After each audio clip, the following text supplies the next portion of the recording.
بسم اللہ الرحمن الرحیم۔ پرانا واقعہ ہے۔ ایک نوجوان مجھ سے ایک مسئلہ پوچھنے آیا اور کہنے لگا، مفتی صاحب مجھے آپ سے ایک مشورہ کرنا ہے، اگر اجازت دیں تو۔ چنانچہ میری اجازت دینے پر وہ شخص کہنے لگا، میری بیوی حمل سے ہے، لیکن ڈاکٹرز کا کہنا ہے آپ کی بیٹی پیدا ہوگی، لیکن وہ ٹانگوں سے معذور ہے۔ بس مفتی صاحب آپ بتا دیں کیا میں حمل ضائع کر سکتا ہوں؟ چنانچہ میں نے مدت پوچھی تو بتایا کہ 4 ماہ سے اوپر ہو چکے ہیں۔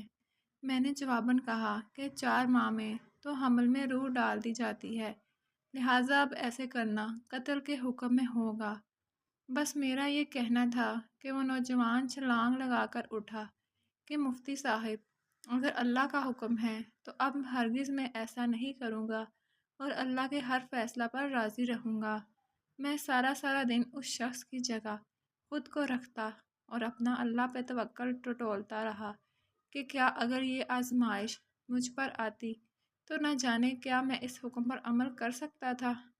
ہے زندگی کے ایام اپنی روانی سے گزرتے رہے، یہاں تک کہ 6 سال گزر گئے۔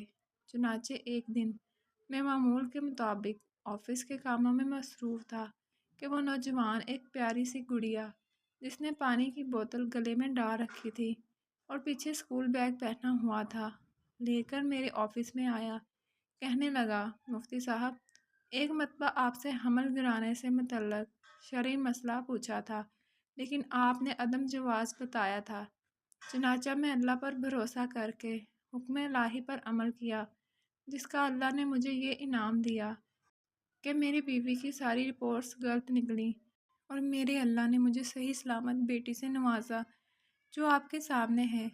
بس ایک دم میری آنکھوں سے آنسو جاری ہو گئے اور یہ آیت میرے دماغ میں گردش کرنے لگی کہ جو اللہ پر بھروسہ کرتا ہے اللہ اس کے لیے کافی ہوتا ہے۔